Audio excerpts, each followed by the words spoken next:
Hi, welcome to First Chapter Friday.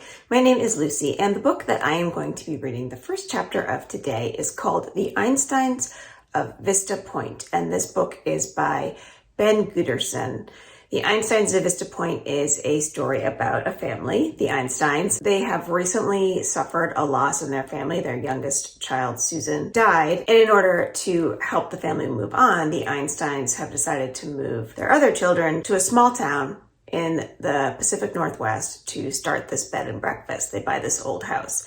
Zach is now the youngest of 5 children, and Zach is 11. He feels responsible for his sister's death because he was there when it happened. Because of this, Zach is grieving a little bit differently from his family. It's harder for him to forget about his sister and to move on. So the book starts with the Einsteins having just moved, and Zach really spends a lot of his time inside rereading his favorite book series. So then he meets this girl, Anne, who surprisingly looks a lot like his sister, and she sort of shows Jack around, and they form this friendship. Nobody else in Zach's family is really friends with Anne, and there's a little bit of a mystery about where Anne lives and where she comes from. Another mysterious element to this book is this tower on Vista Point that Zach and his siblings start to explore. They discover that there is a light that shines from across the point at a certain time on certain Saturday nights, and they don't know who is shining the light or if the light's conveying a message and why it's there.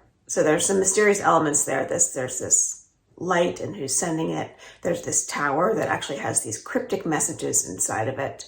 And there's this girl, Anne. And so those are the 3 pieces that really build the mystery in this book. There are some codes and puzzles to be solved in this book, and it's really Morse code that comes into play. In addition to being a mystery, this story is really about a family coming to terms with loss and grief and building resilience around that, and showing you how different people, even within the same family, handle grief in different ways. The Einstein family itself is such a wonderful part of this book. They are very close-knit, and they read like a character in and of themselves. They have family jokes. Each one of the siblings has a very distinct personality and a distinct set of interests, and so you start to understand their various behaviors throughout the story. This book is thoughtful and it's sad, but it is also very funny, and a lot of what provides the humor is the family itself. I don't want to reveal too much about how the story unfolds, so I'm just going to go ahead and read for you the first chapter of The Einsteins of Vista Point by Ben Guterson. 1. The Girl from the Woods. Zach Einstein was reading his favorite novel, Falcons and Bandits, when he looked out the open window of his room and saw a girl walking toward the abandoned tower. He shot up from his bed, fumbling the book to the floor with a smack that echoed through the house. "You okay?" Zach's father yelled from the kitchen below. "Just dropped my book, Dad," Zach called, keeping his eyes fixed on the girl heading for the stone building in the distance. It seemed she had emerged from the thick cover of hemlocks west of the tower, something that was very odd, given that the building was strictly off limits to everyone and was just on the other side of the property the Einstein family now owned. But what astonished Zach most of all was that the ponytailed girl looked, from far away at least, like Susan, his sister who was gone forever. Zach stared.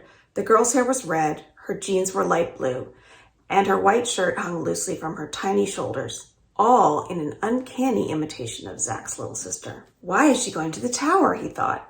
And then, although he'd tried to stave it off, came the question he'd asked himself countless times over the past 10 months. Why didn't I watch out for Susan? For half an hour, he'd been able to lose himself in a book he loved, and now thoughts of his sister had returned to him like rain resuming. "As long as the book's okay," his father yelled. When Zach said nothing in return, his father added, "That's a joke, son."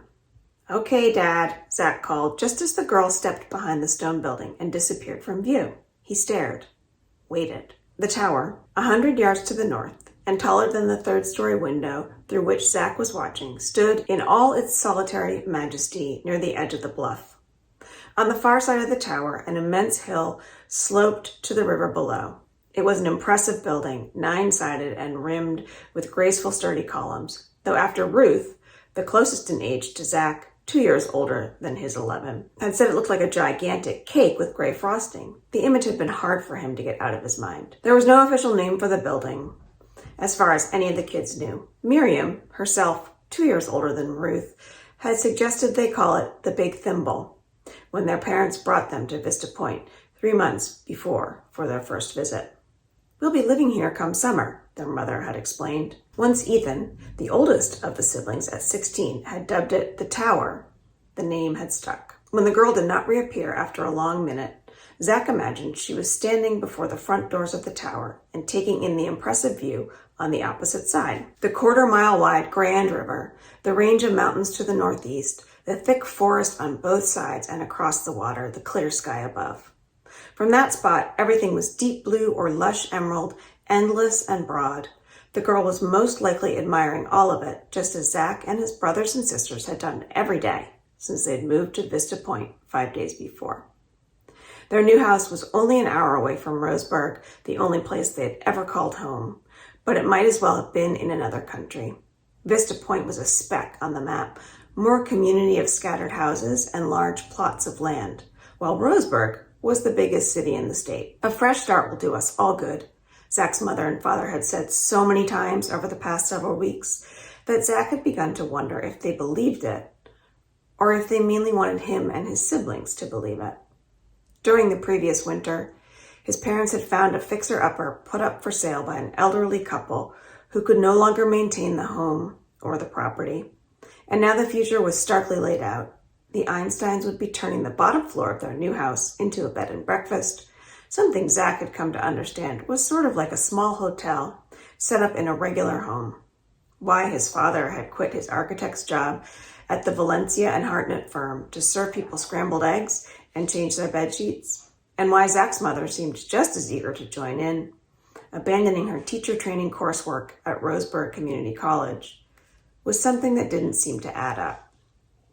He couldn't understand their enthusiasm for the move or why they'd become intent on relocating to the middle of nowhere. "I think Mom and Dad feel we won't be so sad about Susan if we move," Miriam had once told him. But Zach couldn't get the words to make sense. Zach continued to stare out his window, yet the girl did not reappear. He wondered if maybe she had descended the slope and then circled back into the forest, which would be the surest way of departing or approaching the tower if a person didn't want to be seen from the house. Zach glanced at his clock, 3:17. His mother and his siblings had gone to the nearby small town of Thornton Falls for the afternoon and weren't due to return for another hour. They'd all pressed Zach to join them. His father, too, had encouraged him to get out, but, as had been his habit ever since the awful night the previous August, he was more comfortable staying in his room and reading. He had no desire to be around people, to be around crowds. "First day of summer's a good time to explore, Z." Ethan, only 3 merit badges from becoming an Eagle Scout, had told him at lunch by way of encouraging him to join them on their afternoon outing. "You should come with us. There's a map store we could check out. I'm taking the basketball, Zach," Miriam, the athlete of the bunch, had said when Zach had indicated he was going to stay home. "We could play horse. I'll even show you my new crossover move. Or we could all compose poems under the gazebo in the town square," Ruth had said, giving her sister a well-practiced and exaggeratedly eager look, because she knew writing was the last thing Miriam would want to do. And Miriam had goggled her eyes right back, all in good fun. Zach understood and even appreciated that his siblings went out of their way to try and include him and make him laugh. He just wasn't in the mood to be cheered up. Ever. Now all he could think about was that he had another hour to himself, and the girl who looked like Susan was out there somewhere near the tower. He waited a minute, and then another minute, watching all the while. The thought came to him that maybe the girl was lost. Or maybe she had tried to go inside, or had even hurt herself somehow. That she had gone to the tower and was still out of sight was worrying him. Zach glanced at his clock once more, looked back at the tower, and then slipped on his shoes and departed his room, hopping quickly down the stairs. "Gonna go outside for a few, Dad," he called as he dashed for the front door. "Don't be gone long," his father said. But Zach was already out the door and heading for the tower, thinking as he began to jog, maybe that girl needs help. And that is the end of chapter 1 of the Einsteins of Vista Point. And in that chapter, you're introduced to Zach's family and his siblings. You see how each of his siblings has their own interest, and you learn that Zach has really just kept to himself and stayed inside since the death of his sister last summer. You also get a glimpse of this mysterious girl, and we see Jack off to pursue her. The Einsteins of Vista Point was a really well-written book and a great story, and exciting to read as well because of the mystery element. I really highly recommend that you give it a try. Thanks for joining me.